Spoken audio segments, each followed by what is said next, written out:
Summary for Awaken the Giant Within. Anytime you sincerely want to make a change, the first thing you must do is to raise your standards and believe you can meet them. We must change our belief system and develop a sense of certainty that we can and will meet the new standards before we actually do. In life, lots of people know what to do, but few people actually do what they know. If we want to direct our lives, we must take control of our consistent actions. It's not what we do once in a while that shapes our lives, but what we do consistently. It's in your moments of decision that your destiny is shaped.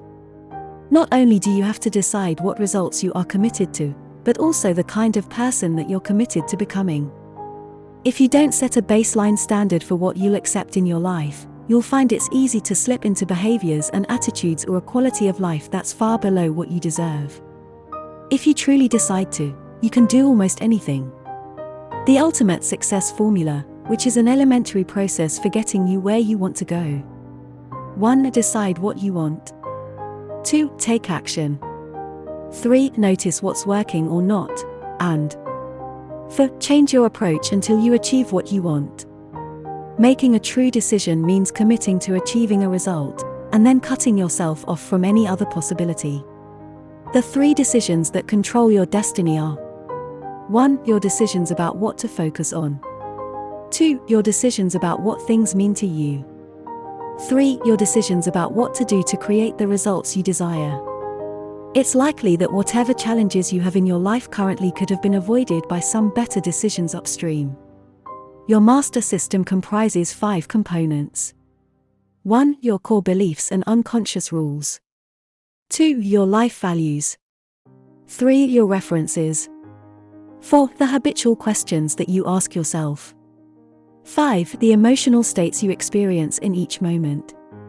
By changing any one of the 5 elements, whether it's a core belief or rule, a value, a reference, a question, or an emotional state, you can immediately produce a powerful and measurable change in your life.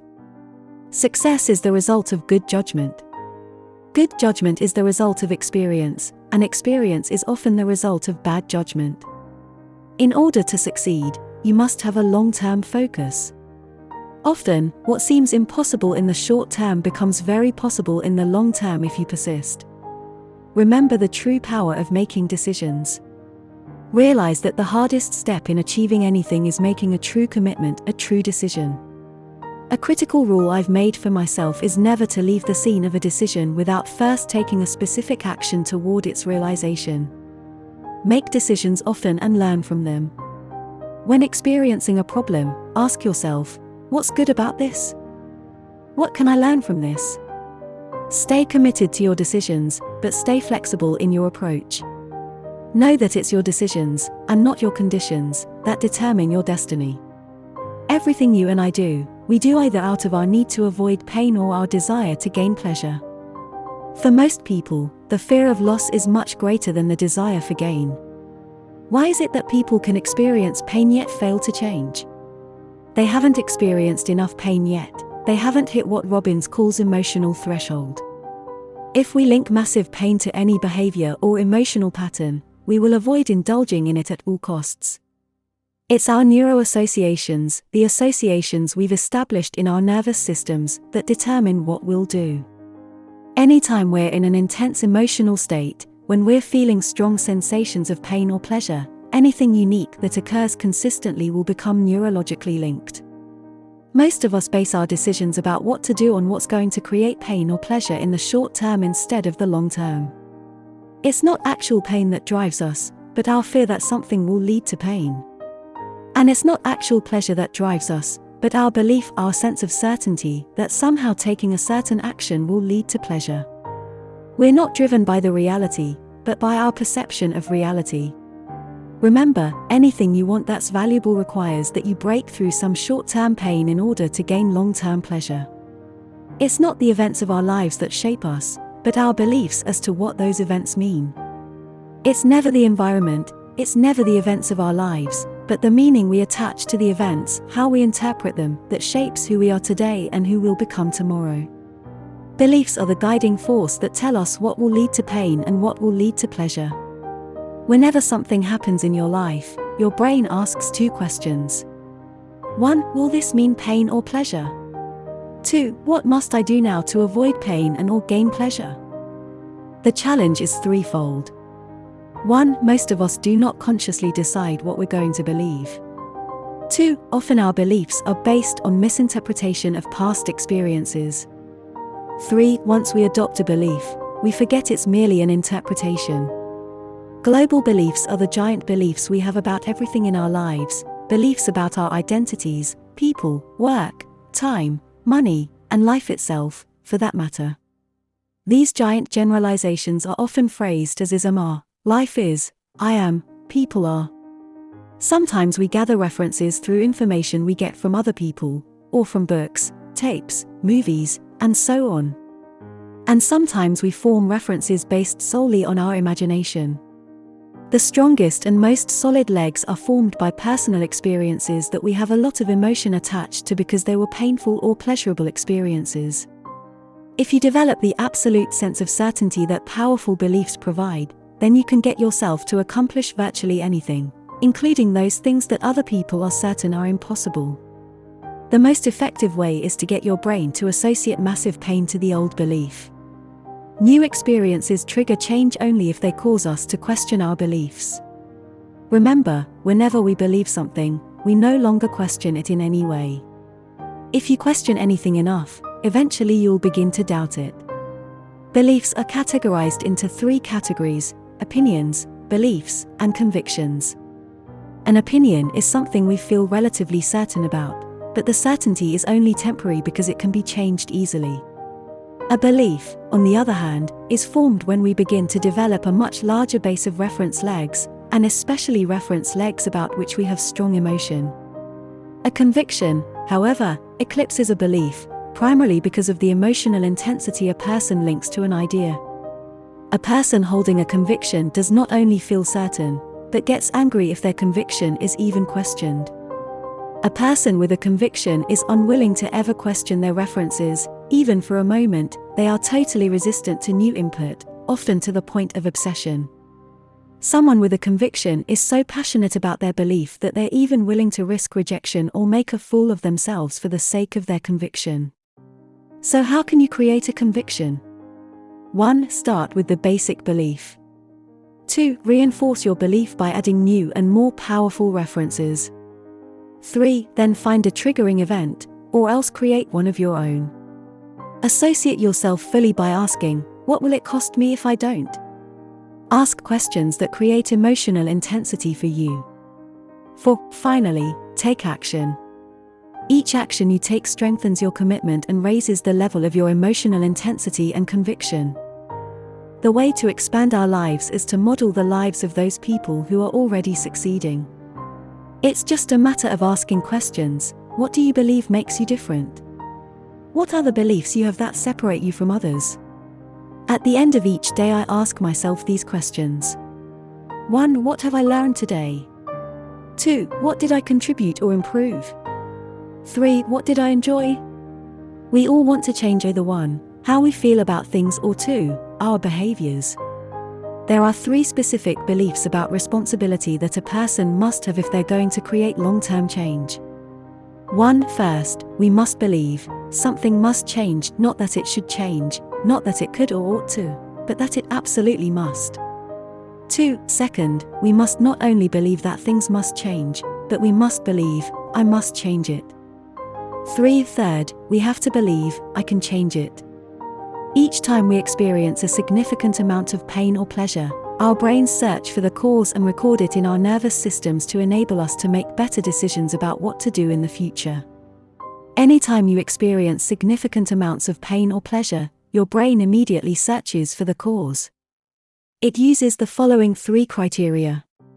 1. Your brain looks for something that appears to be unique. 2. Your brain looks for something that seems to be happening simultaneously. 3. Your brain looks for consistency. So often we blame the wrong cause, and thereby close ourselves off from possible solutions. The difference between acting badly or brilliantly is not based on your ability, but on the state of your mind and or body in any given moment.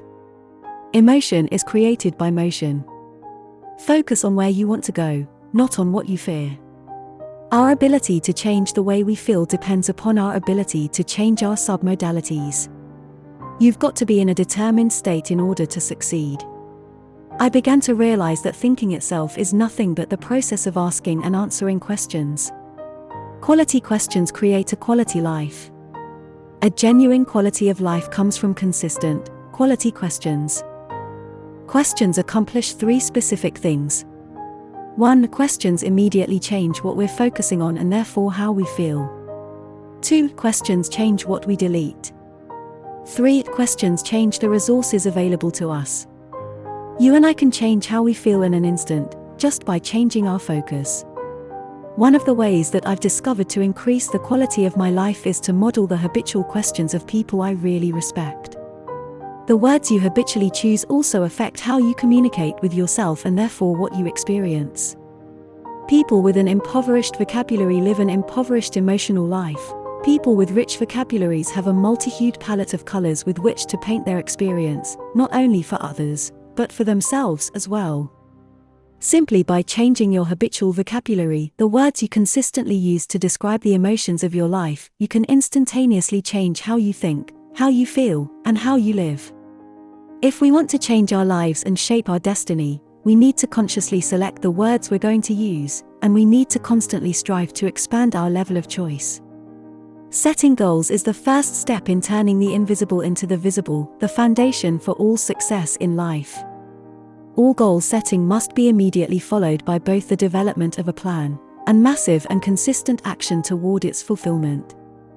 It's not just getting a goal that matters, but the quality of life you experience along the way.